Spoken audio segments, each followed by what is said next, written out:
Fala, pessoal, sejam bem-vindos. Estamos aqui com os nossos consultores.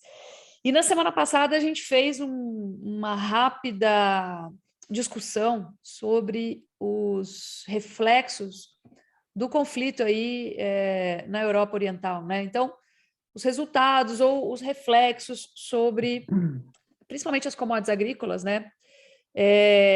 Da invasão da Rússia na Ucrânia. Então, assim, tem toda uma tragédia humanitária envolvida e tem uma tragédia humanitária escondida, oculta. A gente até colocou um relatório aí no mercado falando sobre isso, está na nossa plataforma de research, quem quiser acessar, for assinante, está lá, no detalhe. E por que eu falo que tem uma tragédia humanitária que ela fica oculta, né? Porque toda vez que a gente tem uma guerra, a gente tem um consumo de energia, um consumo de recursos que, via de regra, são escassos, né? A humanidade veio da miséria, do nada, né? Pelado no meio do mato. E esses recursos eles são todos queimados rapidamente dentro de um cenário de guerra. Então, nós estamos observando a desconstrução, por exemplo, da economia russa de uma maneira muito rápida. Claro que eles têm para onde recorrer, mas, enfim, só para a gente fazer um contexto aqui explicatório, né? Fazer uma explicação. O que acontece? O rublo já caiu, já perdeu praticamente metade do seu valor. A Rússia está totalmente desconectada do sistema bancário global, agora está buscando arrego na China, né? Empresas, por exemplo, de crédito, para viabilizar a cobrança em cartão via cartão de crédito na China, né? Por quê? Porque Mastercard e Visa suspenderam as atividades na Rússia, então ninguém consegue gastar. A gente tem informações que o próprio governo russo está fazendo confiscos em banco, em contas de pessoas físicas, tá? Está isolada logisticamente também, porque a região do Mar Negro ali envolve o conflito e é o acesso que eles têm ao comércio marítimo, a logística marítima internacional. E tudo isso, né, essa queima de energia, estava até discutindo com o Steph agora antes da gente começar a gravar, ela traz algumas... em primeiro lugar, a gente queima o poder de compra da região, daquela população, né? Muita grana envolvida no conflito bélico em si, na resistência em si. Você acha que o produtor ucraniano, por exemplo, vai estar preocupado em produzir milho agora? Sim, a safra deles foi para o beleléu, né? Então, menos oferta globalmente, fora a questão logística ali que acaba interrompendo o fluxo. O trigo, por exemplo, se a gente pegar, 35% do trigo global ele passa por ali, né? Cevada também, milho 15%. Então a gente tem um processo aí de atravancar o trânsito e a gente tem um processo também de diminuir a produção e também um processo de redução do poder de compra daquela população, né? E redução do acesso daquela população a alimento de qualidade. E isso me traz, acho que a maior tragédia humanitária aí, nesse sentido, oculta, né? Não a direta é o que a gente está falando aqui, são as mortes, as pessoas que ficam sem casa, as pessoas que ficam longe de seus pais, porque o pai vai para a guerra, enfim, a gente está vendo essas fotos terríveis aí que nos assombram, né? Tem dia que eu não consigo nem dormir pensando nisso. Mas tem o custo oculto, que é a redução da segurança alimentar. Então, assim, tudo isso a gente falou e discutiu aí nos últimos dias. E agora, o que nos sobra, né? Sobra um aumento de custos generalizado em nível global, que parte desde a menor disponibilidade dos grãos até o maior custo de energia, né? Falando também de custo de combustíveis, tá? Logísticos. Então, a gente estava olhando outro dia o mapa, as companhias japonesas que fazem voos para a Europa não podem mais sobrevoar o espaço aéreo russo, né? Estão bloqueados ali. Então, ele tem que fazer um desvio. Então, o que levava 12 mil quilômetros, agora leva 18 mil quilômetros, entendeu? Então, assim, tudo isso traz custos que acabam contaminando o mundo aí. Fora o sistema financeiro, tem banco russo pedindo falência, né? Será que isso vai contaminar? Enfim, a gente precisa ver até onde vai. Mas, dentro desse foco, né? Desculpa, estou falando bastante aqui, mas eu vou chegar a algum lugar, prometo. Dentro desse foco de todo mundo, né? Essa atenção roubada da guerra, todo mundo olhando para a guerra, o que está acontecendo nos porões aí, ou nos backstage, né? Nos bastidores? O Iago trouxe aqui, antes da gente começar o podcast, um destaque muito importante. muito importante, que é o fato de a China ter acelerado muito as compras no último mês fechado de fevereiro. Tá? Então, eu queria que o Iago viesse, logo depois que eu finalizar aqui o comentário, que ele viesse trazer as informações detalhadas, mas eu gostaria já de chamar... A China é um mercado muito difícil de ler, né? A China... Agora, eu estava acabando de ouvir um podcast que trazia um destaque muito interessante, falando que a Rússia e a China nunca foram, de fato, democracias. Então, é um contexto cultural muito diferente do que a gente conhece aqui no Ocidente, muito diferente. Imagina, a Rússia é um país que nunca foi uma democracia, nunca. Desde a época do Império, desde a época dos czares, desde a época da Revolução. A Rússia nunca foi uma democracia, bem como China, uma democracia legítima, real. Então, isso traz uma construção que para a gente é muito difícil de ler, e a China é um país difícil de ler. E dentro dessa dificuldade de ler, alguma coisa dentro do comércio de carne, eu acho que dá para a gente notar. Toda vez que a China identifica um risco de alta de preços, como ela tem o hábito, né? Vou fazer um parênteses aqui. Como ela tem o hábito de fazer estoques de carne congelada, coisa que a gente não tem, a gente também não consegue trabalhar o nosso raciocínio nessa lógica, a gente precisa treinar para começar a trabalhar. Toda vez que a China sente o risco de alta de preços, ela vai lá e intensifica suas compras. E eu imagino que seja isso que esteja acontecendo agora. Tá? Então, ela está começando a refazer os seus estoques, até porque esses estoques devem estar curtos devido ao último trimestre de 2021 que a gente deixou de exportar para eles. E agora entra um risco de conflito militar, subindo custos, elevando custos, que deve se refletir na composição do preço da commodity lá na frente, entre outras, a carne bovina. E a China entrou acelerando, e aí eu queria que o Iago entrasse falando sobre o que aconteceu aí em fevereiro com as nossas exportações, especialmente as exportações para a China. Vamos lá. Bem, vamos lá. Bom dia, boa tarde, boa noite, todo mundo está acompanhando.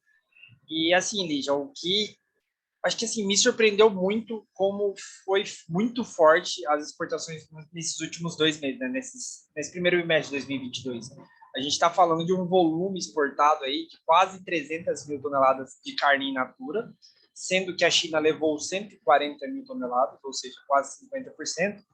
E o mais interessante é que esses 2 meses representaram recordes históricos para esses meses. Então, foi 140 mil em janeiro e 159 mil em fevereiro. Isso é recorde histórico para esses meses.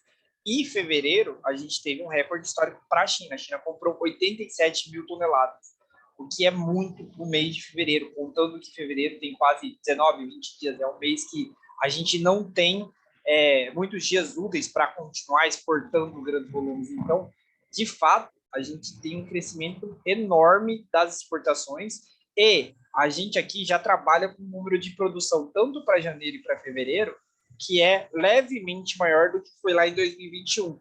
Ou seja, a gente já trabalha com um aumento tanto do abate de fêmeas, não caracteriza ainda descarte, mas é um abate maior do que foi em 2021. E ainda assim, mesmo com uma produção em torno aí de 3, 4, 5% maior do que foi do que foi no ano passado, a exportação está levando tudo. Então, a gente está mandando mais carne para fora e mesmo que a produção tenha se incrementado, ainda assim, a disponibilidade interna de carne diminuiu em relação ao ano passado.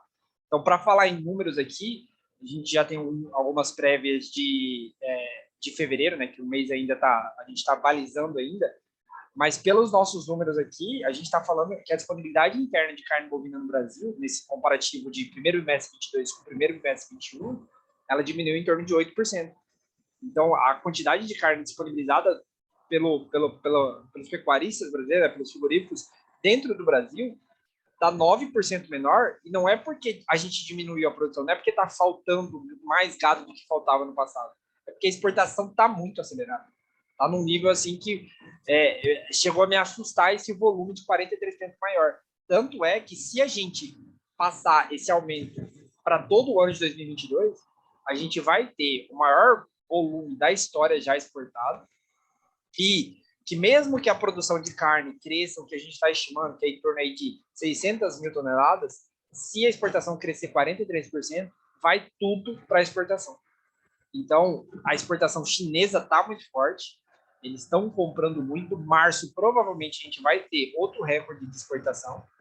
E, além disso, a gente soma que outros países estão comprando. Então, o Egito está comprando muito forte também. Mas, assim, o que a gente nota, pelo menos da parte chinesa, é que tem muito apetite e eles estão dispostos a pagar o preço que está na tela. Então, a gente viu durante janeiro e fevereiro 21, o preço começou a 7.200 no dianteiro. Aí, no dia 23 de fevereiro, antes do início da guerra, o preço já era 7.700 no dianteiro a tonelada ensoçada. E logo depois da guerra, no dia 2 de março, o preço já veio para 7.900. Então, a gente está falando de 3 reajustes em menos de 45 dias no preço dianteiro. E você Então, consegue... Deixa eu te fazer uma pergunta. Você consegue visualizar uma aceleração ainda? Porque janeiro já veio acelerado, tá? Estou pegando aqui as pílulas do que você falou. Você conseguiu enxergar uma aceleração depois do início do conflito ainda mais intensa? Então, aí a gente tem no que... resultado semanal e nos preços, por exemplo? Então, aí eu acho que a gente tem que ponderar exatamente essa questão, né? Existe um volume muito grande demandado pela China. A gente percebe que, sim, a China está interessada na carne bovina brasileira, só que, assim, acho que esse ponto de o que o Brasil tem de tempo de existência, a China tem 10 vezes mais de tempo de negócio. Sim. E esse é, acho que, um grande medo que a gente passa aqui, pelo menos a gente fica de olho, na verdade, né? Por conta do risco. O Brasil, pensando em movimento de mercado, a carne bovina brasileira está num nível de dependência da exportação muito grande. Isso inere riscos não só sobre esses países, né, que compram a carne bovina brasileira, mas também sobre o dólar. Então, olhando desse cenário que você me perguntou, eu acho que sim, pelo que eu tenho visto, a demanda continua muito firme, há um interesse maior por commodity, senão não haveria um aumento de preço, mas ainda não é nada absurdo assim do ponto de vista que eles vão comprar o dobro do que eles estavam comprando. Existe uma demanda assim firme, mas nada muito exagerado, eu diria. Iago, eu acho que também é legal ponderar que a China vinha num contexto já de prováveis estoques baixos, né? Por ter ficado aí esses 3 meses sem comprar a carne bovina do Brasil, que é um dos principais fornecedores, e também teve o Ano Novo Chinês, que eles consomem muita carne. Então, possivelmente, é difícil monitorar o estoque da China, como a Lígia já comentou, que não é historicamente uma democracia, então tem muitos dados aí que não são tão visíveis para a gente, mas possivelmente já era um estoque baixo, então eles já iam acelerar possivelmente essas compras. Mas eu acredito também que esse conflito entre Rússia e Ucrânia ajudou bastante, porque a questão de segurança alimentar na China é uma pauta muito importante, né? Eles são o país mais populoso do mundo, então eles não podem faltar alimento para a população, eles consomem muito alimento diário. Tanto que tem muita gente que fala, se o chinês consumir um ovo por dia ou 1 quilo de carne a mais, quanto que a gente vai precisar aumentar, né, nossa oferta de alimentos no mundo para conseguir suprir essa demanda chinesa. Então, acho que é importante ponderar também esse contexto. A gente já acreditava que a China ia vir mais demandada por toda essa questão que eu ponderei agora. Eu acho que essa relação entre Rússia e Ucrânia, pensando em segurança alimentar, que é uma pauta muito grande chinesa, ajuda a acelerar também isso. Eu vou adicionar aqui uma coisa que foi olhar até agora que você pontuou sobre a China, Laura. É que, assim, o preço da carne na China, né, o preço da carne no atacado, pelo menos do bovino, ele sempre caminhou ali próximo dos $12 por quilo. E aí, pelo menos desde o dia 15 de fevereiro, que a gente tem acompanhado, ele começa a flertar com 12,50. Justamente, na minha percepção, por conta dessa redução de estoque, desse consumo elevado de primeira semana ali de Ano Novo Chinês, e agora ele já oferta com os 12,40, 12,50, ou seja, um preço de carne bovina que estava relativamente estabilizado no próximo dos $12 por quilo, ele começa a flertar com os 12,40, 12,50, e isso é o meu grande receio que eu falei lá atrás, no sentido de que o Brasil tem 500 anos de história e a China tem 5.000 anos de negócio. A gente já experimentou em 2020, quando a gente bateu o preço recorde de exportação para a China em dezembro de 2019, janeiro 20, os chineses vinham no Brasil e pediam renegociação da carga que já estava no porto da China. Então, isso aconteceu, o preço caiu em torno de 20% em dólares por tonelada naquele período, porque eles fizeram estoque e sentam em cima e pedem renegociação. Esse é o meu grande receio atualmente. Por isso que a gente fala de um risco maior. Uma coisa é você vender para o consumidor brasileiro, que consome, e assim, ele não quer um animal de menos de 30 meses, ele não quer um animal que tenha necessidade de ser bem específico. Outra coisa é você vender para um chinês e depender muito disso. Depender de outro mercado que é super exigente, né, da carne brasileira, e você fica num risco muito maior. E a carne está lá no porto, né? O chinês quer renegociar. Você vai fazer o quê? Vai mandar de volta se não aceitar o preço? Exato. Agora entra aquela confusão que a gente aprendeu a entender que ela existe quando a gente teve que suspender as exportações para a China no ano passado. E foi aquela corrida para mandar a carne que já tinha sido certificada antes da suspensão. Depois, o que acontece? Vai para outro porto, faz o transbordo, não faz. Então, a gente aprendeu a lidar com isso. Agora, obviamente, é um volume bem menor, né? Mas a confusão está, né? Então, tem gente tendo que resolver esse problema por aí. Agora, me deixa muito intrigada, né? Até onde pode ir essa puxada violenta de China, porque a gente viu essa puxada, uma coisa parecida acontecer no final de 2019. E, de repente, esses caras pararam, assim, deram uma aliviada depois do Ano Novo Chinês, e o boi, naquela época, foi de 163, ele rompeu essa barreira, subiu, ultrapassou os R$200 por arroba pela primeira vez, buscou os 220, a China caiu fora, e o negócio caiu até 170. Foi rapidinho, deu aquela triscada no 170, depois voltou para 190, mas foi uma volatilidade assim, cara, que a gente não está, com a qual a gente não estava acostumado. Agora nós estamos pegando, né, catando um pouquinho assim e acostumando, entendendo essa nova dinâmica, mas na época foi uma loucura, né? Sair de 160 para 220 e voltar para 170, assim, um piscar de olhos, né, em 2 meses, enfim.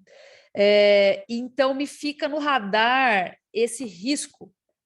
Você está falando que vai acontecer alguma coisa, você é pessimista. Não é isso, cara. Em 2019, nós tivemos um caso de vaca louca típica, a tal da vaca louca falsa. Em 2020, nós tivemos essa brecada, né? Essa ré para trás aí da China. Em 2021, nós tivemos a suspensão por mais 2 casos suspeitos de vaca louca, né? Vaca louca típica, vaca louca falsa. E agora, em 2021, nós temos uma guerra, né? Nós temos uma guerra que está batendo na cara do Ocidente, coisa que a gente não está mais acostumado a ver, né? A gente fala aqui no Ocidente de microagressões e os caras estão guerreando lá, então, assim, coisa muito louca, né? A gente está em outro planeta. E agora nós estamos voltando sendo chamados novamente para essa realidade humana. Então, assim, não é difícil algo acontecer. E eu não estou dizendo que algo vai acontecer, eu estou falando, olha a necessidade de se trabalhar com RED, tanto do lado dos custos, tá? E já tem empresa de nutrição que percebeu, de insumos que percebeu isso e começou a oferecer barter pecuário, coisa que a gente conhecia assim só num cheirinho, né? Lá do pessoal na época da... Como é que chama lá, gente? Nossa, tô esquecida. Me salva aí, Stefano. Beef Trade, na época do Beef Trade. Na época da Dow. Da Dow. Lá em 2012. Da Corteva agora. Desculpa aí, refrescou aqui a memória. E nós estamos falando disso, por quê? Porque tá tão afiado, assim, tá ferindo tanto, né, essa volatilidade de custos e de receitas, que as pessoas estão mais interessadas nesse tema, que é um tema importante, né? Tá ensinando o pessoal a nadar aí na obrigação, vamos falar assim. E aí eu chamo a atenção para uma outra coisa, que eu acho que dá para a gente falar disso agora, e depois eu queria chamar o Stefan, porque eu ia já passar para os custos, né? Porque o milho virou loucura de novo. Vamos falar de custo, vai. Milho virou loucura de novo. Fala aí, Stefan. Pelo amor de Deus, cara. Virou, né? Acho que não foi o gato, mas o gato, o cachorro, acho que a floresta toda subiu no telhado para o milho, porque começaram a ser reportados aí, né? Toda essa quebra de cadeia de suprimentos, a questão da Ucrânia, a questão da Rússia, trouxe aí uma inversão total do mercado. O risco da Ucrânia, ele não está só atrelado à exportação agora, está atrelado também à produção. A gente já entra no calendário de plantio do hemisfério norte, principalmente a Ucrânia já para começar a plantar milho agora em março. Não somente milho, mas toda a sua safra girassol, trigo, todos os seus componentes. E como que o produtor ucraniano vai lidar, né, com toda essa questão toda essa situação que o país está mergulhado. Primeiro você tem a própria indefinição política, né? Qual que é o meu país, que lei que eu vou seguir, e da própria forma o mercado barrando tudo que está acontecendo em relação à Rússia, né? Primeiro tem esse ponto. O segundo ponto é como que eu vou escoar minha produção? Eu vou plantar ela agora, mas como que eu vou escoar? Para quem que eu vou escoar? Eu vou conseguir ter acesso, né, rodovia, porto, como que está a infraestrutura do país? A gente sabe que Porto não teve tanto dano, mas estão bloqueados, né, por questões militares. Mas e a infraestrutura do país para você ter entrega também de fertilizante, entrega de semente, você conseguir o produtor ucraniano conseguir plantar devidamente sua safra. Então, isso volta a ser um risco aí iminente da oferta, né? Não voltada à exportação, mas à oferta da produção. Basicamente isso. E que você joga todo o contexto aí, né? Ucrânia com produção aí da ordem de 50 milhões de toneladas, mais ou menos. Você joga esse déficit de produção no mundo, né? As exportações, isso somado às exportações, então tem um cenário aí muito delicado para o milho daqui para frente. A gente estava até falando, né? Na hora que voltar o fluxo, o que que acontece? O milho dá também aquela aliviada? Será? Porque a gente está falando que a Ucrânia está fora da produção. Algumas regiões da Rússia ali, talvez também, Stefan, talvez. Tem Sim, regiões sim. importantes produtoras ali que ficam Se você, afetadas, né? quando a gente olha os mapas, né, de Ucrânia e Rússia, as principais regiões produtoras é justamente a fronteira da Rússia com a Ucrânia, tanto de milho quanto de trigo. Ali que está vamos dizer, o coração da produção de cereais, o coração da produção da safra da Eurásia ali, né? E aí, Exatamente. é esse o ponto, né? E aí, quando a gente volta a olhar para o Brasil, né, todo esse contexto da questão da oferta de milho, a gente tem notícias aí desde sexta-feira de milho rodando no porto a 110, R$ 112 a saca para abril, maio, e nesse período a gente não tem nem a segunda safra ainda colhida ou parcialmente definida, né, dado o nosso calendário. Então, alguns estados, né, principalmente aí Paraná, Mato Grosso do Sul, algumas outras regiões ainda precisam das chuvas de maio para definir o tamanho da oferta aqui no Brasil. A gente tem um outro ponto também de cenário internacional, que é a questão dos Estados Unidos. A primeira indicação do SDA no final de fevereiro é que a área de soja deve ocupar um maior espaço sobre a área de milho, sobre a área de trigo, só que agora com essa inversão de preços dos últimos dias, como que vai ficar essa conta, né? O trigo disparou na bolsa também, o trigo saiu aí para próximo de $11 o bushel, teve as 4 ou 5 últimas sessões de Chicago com limite de alta. Então, tudo isso, né, leva, embora a gente fala aqui para o pessoal, não entra agora na bolsa, que está totalmente descolado, mas para o produtor norte-americano isso é uma oportunidade para ele definir como que vai ficar a sua composição de custo, sua Sim. composição para a próxima safra, que começa o plantio aí em meados de março, começo de abril. Então, a gente traz aí, né, um cenário bem delicado para todos os cereais, né? Para o milho, para o trigo, para o sorgo que vem junto aí, de carona com o milho. Todos esses cereais do complexo nutricional, eles Eles estão vão sendo por osmose afetados. contaminando, né? Exatamente. Da mesma forma, né, quando a gente olha a questão de coprodutos, o DDG vai ser afetado com essa alta de preços, considerando o médio prazo. Mas, por hora, né, a gente tem o mercado em algumas regiões um pouco mais calmos, né, não foram tão afetados ainda com esse movimento que está acontecendo internacional, mas a gente já tem algumas regiões, que é o caso do Paraná, partes sul do Mato Grosso do Sul, estado de São Paulo, que já começou a gente ter aí produtor sentando em cima do milho que está no estoque, né? Quem tem milho estocado sentado em cima, e para a safrinha também, o pessoal retirando aí, né, o interesse em comercializar e esperando aí mais definições do que pode acontecer com o mercado do milho.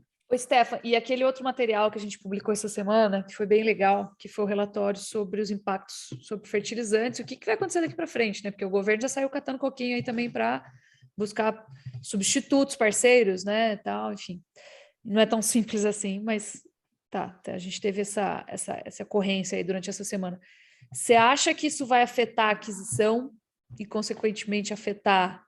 Eu não estou nem falando ainda da gente ficar sem, tá? Estou falando da gente... O preço, né, que já subiu muito, afetando a disponibilidade ou né? Aí a gente vê o que vai acontecer, até onde isso vai, etc. Afetando o ímpeto do produtor de comprar. Porque eu sei que tem gente que fala assim, subiu muito, deixa para lá, esse ano eu vou usar menos. E isso acaba afetando a produtividade. A gente sabe que a cabeça funciona assim, né? Exatamente. O que você está vendo de impacto nesse sentido? Ou seja, o menor ímpeto ou a menor capacidade de compra afetando a produtividade e isso também reforçando os preços para cima, né? No momento, quando a gente olha a relação de troca, né, vamos colocar aí, antes da guerra, né, entre fertilizante e os preços da soja que já estavam em alta devido ao problema de safra, né, o problema de oferta na América do Sul, você tinha recuperado ali parcialmente a relação de troca com alguns componentes, principalmente o KCl. Não recuperado totalmente ao que era na safra passada, mas hoje você tem, né, olhando a situação hoje, tem uma relação de troca que ela está melhor do que foi final do ano passado para o produtor. É difícil falar se ela vai melhorar, se ela vai piorar nesse cenário, porque o que a gente tem é justamente essa questão da elevação do fertilizante, né? Onde o fertilizante vai parar. A gente já viu, né, principalmente na ureia, nessas últimas semanas, nesse pós-guerra, aí, os preços que a gente chegou, cliente nosso chegou a comprar a R$ 3.800, R$ 3.900 a tonelada, a ureia já voltou a passar de R$ 4.000 a tonelada. Isso base Mato Grosso, base outros estados aí que a gente tem visto, base Goiás, que alguns clientes têm comprado. Já fertilizantes, o KCl, ele tinha voltado um pouco no início do ano, mas agora com esse pós-guerra, né, já sofreu também aí alguns pequenos reajustes, da ordem de R$ 200 a tonelada. E os fosfatados, né, que foram os que tiveram menores mudanças nessa virada de ano, eles permanecem aí praticamente sem alteração. Mas olhando, né, em termos de relação de troca, se o produtor olhar hoje, né, esse milho batendo R$ 105 na bolsa, com possibilidade de chegar aí a níveis mais altos, né? Para o milho, sim, você vai ter oportunidades no futuro, vai ficar a questão da disponibilidade da empresa que o produtor vai negociar. E para a soja, né, olhando principalmente o KCl, algumas empresas saíram do mercado com toda a explosão que teve, e agora a gente começa a ver um pequeno movimento aí de algumas empresas voltando a negociar. Mas tem que tomar cuidado, né? Principalmente aí pelo fornecedor que vai te vender esse produto. Tá, total. Agora tá complicado, né? É época de loucura para todo lado, distorções, riscos enormes. Então a gente tem que tomar cuidado. E por último, eu queria finalizar com assim, para a gente mostrar como o mercado está perigoso. Por quê? O boi não caiu, né, nesse movimento, ele subiu, na verdade, ele ficou aí firmão, né? A gente teve o ajuste, inclusive, dos contratos futuros para cima. Estamos visualizando uma recuperação forte do outubro, né? Que estava meio largado lá, acho que agora começou a perceber que está vivo, que existe. E só que a gente está observando aí o ágio do bezerro, como o Iago destacou, trouxe como destaque aqui nas mínimas. Ou seja, a relação de troca começando a melhorar, tá? E aí queria que o Iago comentasse sobre isso também, que eu acho que é um ponto extremamente importante. Por sinal, essa semana a gente vai gravar uma aula com o Rogério Goulart, que para mim é um dos grandes caras que sabem falar sobre esse assunto de uma maneira bem dinâmica, ou seja, focado em ações para fazer o anticiclo pecuário, né? E ele vai falar sobre estratégias com a comercialização de reposição. E eu acho que vem muito em linha com essa informação que o Iago trouxe. Fala um pouco aí do ágio, Iago. Então, bem, Lili, o que eu tenho percebido é que, pelo menos desde outubro do ano passado, esse ágio bateu o recorde, muito por conta da desvalorização que teve muito grande no boi gordo naquele momento, e o bezerro não acompanhou. Então, a gente vinha num processo aí, desde 2020, na verdade, de aumento desse ágio, padrão normal que acontece no momento de ciclo pecuário de retenção de fêmeas. Só que agora esse ágio já está batendo a casa dos 26% na média São Paulo, né? Esse ágio de 26% é o menor desde janeiro de 2020, quando bateu ali, quando a gente estava no começo do processo de retenção de fêmeas. Então, esse ágio, ele representa realmente, provavelmente, a gente está entrando dentro do que a gente pontua sempre sobre a questão do ciclo, sobre como o ciclo ele é pesado, digamos assim, para a pecuária brasileira, né? Ele tem a sua importância muito grande, e a gente entraria agora nessa fase inicial, e aí, na minha percepção, isso é uma coisa que vai atingir primeiro a reposição, de como o boi gordo consegue permanecer firme, enquanto que a reposição derrapa muito. Então, a gente já observa que o preço bezerro já não bate as máximas, né? Ele já vem desde março do ano passado, bateu a máxima e voltou. Hoje, ele já está nas mínimas dos últimos 13, 14 meses, né? Desde fevereiro, na verdade. Está próximo de romper a fevereiro 21. Então, a gente está próximo das mínimas aí dos últimos 12, 13, 14 meses. E justamente por conta, na minha percepção, dessa virada de ciclo, que a gente sai do momento em que a gente produziu muito pouco por conta do descarte de fêmeas, a gente entra agora no aumento da produção de bezerros por conta da retenção dos últimos 2 anos. Tá. Então, você vê, né? O bezerro não está respondendo. A gente tem essa questão aí do ciclo pecuário, que eu acho que é importante, apesar de o boi estar firme, mas eu acho que isso traz um encorajamento a enfrentamento desses momentos de turbulência, e isso não é legal. Para a gente ser bom de mercado, de comercialização, a gente tem que ter muita humildade, né? Tem que ter muito medo, eu acho. Não medo, você tem que ter audácia para fazer o negócio acontecer. Quando você visualizou uma coisa, você tem que ir lá e fazer. Mas peitar o mercado eu acho complicado. Então, a gente tem que fazer as coisas com um certo nível de segurança, com cautela. Então, eu acho assim, para a gente fechar, o que a gente destacou aqui hoje? Vamos lembrar, fazer uma breve recapitulação. Ainda falamos dos efeitos do conflito, né, da invasão da Ucrânia pela Rússia, sobre principalmente custos de produção e custos em geral, né, vamos falar assim, que tudo que é custo aí de matéria-prima energética, alimentar, vai sofrer com isso, já está sofrendo, né? A gente viu o barril de petróleo Brent aí chegando no 130, por exemplo. E aí está todo mundo esquecendo de falar de ESG, por sinal, mas enfim, esse é um outro papo. Eu acho que a gente falou sobre o jeito que a China comercializa, será que tem a ver com essa aceleração das compras deles? Eu acho que são 2 fatores aí, né? Estoques vazios, porque o último trimestre eles deixaram de comprar, versus risco de aumento do custo da carne bovina. Então, vamos acelerar essas compras. A gente sente que esse é um método da China de negociar. Tem risco de alta, vamos comprar logo. E acho que eu vou trazer um exemplo bem prático para isso, só para ilustrar. Eu queria fazer um resumo, mas acho que não vai ficar resumo, vai ficar longo. Lembra quando saiu a peste suína africana e começou a dizimar o rebanho, e eles saíram habilitando plantas frigoríficas no mundo inteiro para conseguir comprar carne bovina antes disso contaminar a carne? Eles foram o primeiro país que fez isso, né?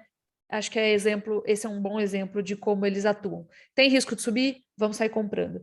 Depois a gente falou aí de todo o reflexo sobre preços, né, dos grãos, principalmente, e com destaque aí o milho. Eu acho que a gente trouxe também o risco de queda de produção pela questão do conflito localizado lá em uma região produtora importante globalmente, né? Ela é relevante. O risco eu vou falar de desabastecimento, mas de menor uso, eu vou falar. O risco, seja por preço, seja por desabastecimento, o risco de menor uso dos fertilizantes e as suas consequências sobre a produtividade, né? Que podem reafirmar aí essa alta dos grãos. impressa já nos preços futuros, e acho que até nos preços spot hoje a gente já tem esse reflexo. E, por fim, o ciclo pecuário, trazendo um ágio mais competitivo para o bezerro perante o boi gordo. Então, assim, cara, parece que não está acontecendo nada com o boi, mas está, né? Está acontecendo muita coisa. Então, acho que era isso para a gente finalizar, tá bom? Vamos para a semana aí que tem bastante coisa acontecendo nos bastidores. A gente não pode deixar de trazer essas coisas para o radar, porque todos os olhos estão focados na guerra, mas tem muita coisa acontecendo no paralelo. Beleza? Show. Então vamos que vamos. Show. Feliz Dia das Mulheres, né? Para todas as mulheres que estão nos ouvindo aí. Feliz Dia das Mulheres e parabéns. Parabéns para nós. Valeu, turma. Um abraço. Pessoal. Valeu. Bom trabalho. Tchau, tchau. Tchau, tchau.